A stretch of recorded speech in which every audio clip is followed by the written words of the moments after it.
Yep, look at that. State of Play tomorrow, 3 p.m. Pacific, for news and updates on over 20 titles. Let's see the specifics, though, because one time they did this and they said it was like only third-party stuff. Let's see what they say.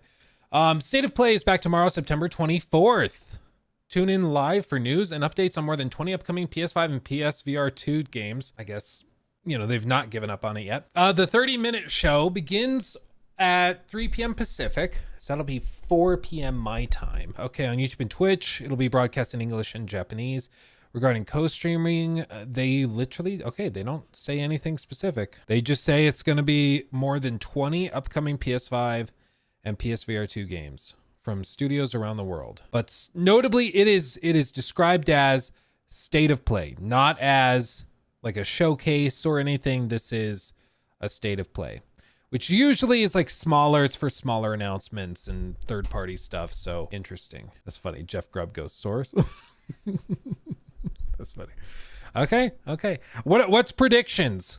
Let's hear predictions in chat real quick. What are predictions for this one? I think we do see Fairgames. That's my gut. I have not seen any indication that Sony is like pivoting away from the live service thing. I think they're doubling down and tripling down. So I think we're going to see Fairgames, and who knows, maybe that's how they open it, just like Concord. Maybe they're so delusional they think that that's like going to win people over.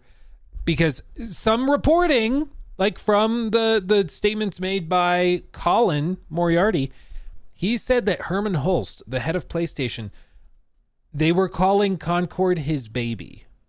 And if that's true, this is insane. Like, if he thought that was potentially Star Wars level in terms of success and like power as a franchise, what does he think about Fairgames? It's going to be bad. It's going to be real bad. So I think we see that. I also am going to go out on a limb. I haven't read any other reporting or anything on what is going on with Firewalk. I wouldn't be surprised if they announced like PlayStation Plus Concord relaunch. I wouldn't be surprised to hear that. Yeah, there are rumors of other stuff. So there's rumors that, like, of course, Horizon Zero Dawn, to be specific, is getting a remaster. There's also rumors that Days Gone is getting a remaster for some reason. I like Days Gone. I thought like it's an underrated game, mainly screwed over by some pacing issues. The coolest thing in Days Gone are the horde fights, like in the sawmill. And that fight is like locked behind the second half of the game for some reason. I understand they wanted to build there, but it just made it so the cool reason you were buying the game you didn't get to see until halfway through. But nonetheless, I think it's an underrated game for sure. Having said that though, like there are rumors that they're going to be doing a remaster of that, which I don't even know, man. I don't know why they would feel the need to do that, but that's the same thing with Horizon Zero Dawn, that they're going to be doing a remaster of that. And again, like that game does not need a remaster by any stretch of the imagination, and yet somehow they're talking about doing that. Spider-Man DLC, I think it's probably a little late for that. They apparently, like, anything regarding Insomniac is weird because we've seen those leaks, and those leaks pretty clearly outlined what they were doing. And a DLC, like a big DLC, was not really in there from what I recall. Maybe it was in there and I just forgot, but I don't think it was in there.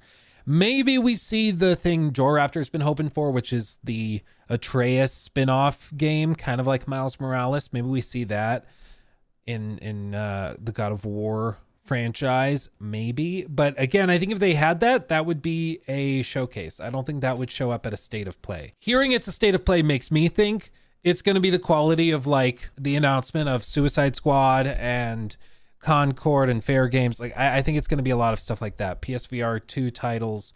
So I'm just not expecting it to come off as particularly amazing. Oh, 53 Nights. That's interesting. An announcement of Starfield coming to PS5. That would unironically be very interesting and possible. Though I'm not sure if they'd want to do it tomorrow because that's like a week before the launch of their big expansion.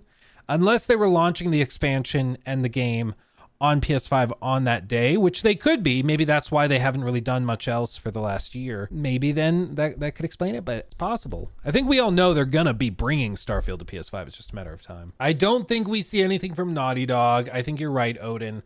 I don't think we see anything from Naughty Dog for a while. I don't think we see anything from Insomniac. I don't think we see even Ghost of Tsushima 2. Because again, all of those are big games. I think all of those would end up at a showcase, not at a state of play. So there's that. I will also say, I was speaking with a head honcho at a big gaming like marketing department recently, and I asked this person like what their thoughts were after Concord, after Suicide Squad. Like, what are people at other companies talking about internally after seeing those colossal flops? And it was really interesting because they basically like paused and thought about it. They're like, it's something we think of and it's something we talk a lot about because we're all trying to see why those failed and avoid that, right? But after a moment of thinking, they said, I think the biggest takeaway is that if you give gamers enough time to be upset about something, they will find something to be upset about. And so we need to do faster marketing cycles to eliminate that potential problem, which I thought was interesting.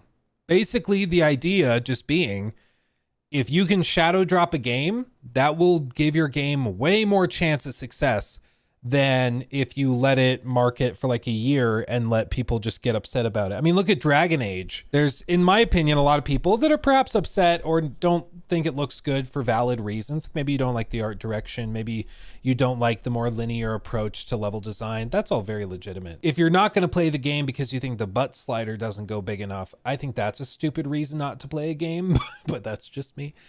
And so maybe, you know, the approach actually is legitimate to just be like, hey, well, we'll just not give people the chance to be that upset about it. We'll just streamline the release schedule and just pump it out faster. Maybe that's how you do it. It's not a bad idea. Yeah, Fairgames gameplay reveal. Yeah. I mean, the thing is, like, there is, talk about a disconnect. Fairgames, the studio behind it is called Haven. Haven is like big in PlayStation. They are calling this one of the like most important studios that they own internally. And it's because they have this like cloud tech. It's like their whole thing. They have a bunch of people from Google working there. And so this, like, Haven, if anything, is more about the tech than the actual game itself. So what Haven's goal is to create tool sets and stuff that can be used for something like Fairgames, of course. But they also have tech that made PlayStation really excited that should accelerate game production with things like, you know, cloud development and being able to scale things across multiple studios, kind of similar to what some other big studios do. Like there was the announcement recently that Battlefield is being made by like 4 teams. That's made possible by cloud engine tech.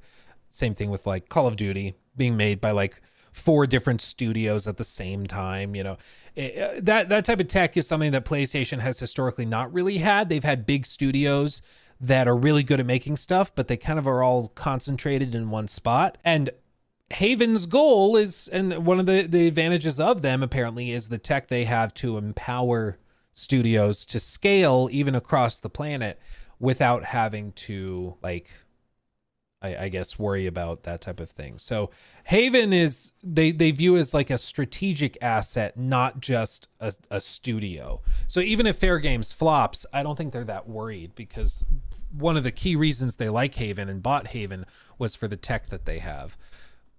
Whether that ends up being valid, I'm not entirely sure, but I do think we see a Fairgames reveal or something like that. I think we'll see something live service related, whether that's an announcement of a relaunch for Concord or something else. I'm not sure, but I do think we'll see a doubling down of it. I do think so. Lego Horizon, maybe a trailer or something for that. I wouldn't be surprised to see. Death Stranding 2, again, I think that's just big enough that you could probably get away with doing that at a showcase. But maybe that is something that they show just because they're like, we have some stuff. We know Kojima has been working on it, so he's got something working. Resident Evil, I think we see that next summer. I mean, maybe they reveal it, but I think they wait. Dragon's Dogma DLC, oh, maybe. Marathon stuff. Well, Marathon, I mean, time will tell, but there are insiders claiming that we won't be seeing anything until 2025. Like no significant reveals. So no like big gameplay trailers or anything like that. Maybe like a couple more screenshots, but probably nothing big. Logo splash screen or something. Devil May Cry. Yeah, maybe. There's plenty of stuff, but I think that chances are what they show is going to be kind of underwhelming. I don't think they're going to have any big slam dunk blowout surprises. I think that they're going to be showing PSVR 2 stuff. I think they'll show some live service stuff they're working on. Probably more trailers for stuff that's already been announced. Maybe like a trailer for a Hogwarts Legacy director's cut, like enhanced for PS5 Pro or something. Maybe they do that, but like I'm not expecting anything crazy big. Yeah. Because if they had something big, I think we would see it in a showcase, which the way PlayStation has it set up is that State of Play is a separate thing from showcases. Like showcases are where the big boys go to play. So if they say, hey, we have a showcase, you know, oh shit, we're not messing around. There's going to be something good here. And the fact that they are intentionally describing it as a State of Play, not a showcase, should tell you that they're trying to temper expectations just a tad. He took my thing. Red flag.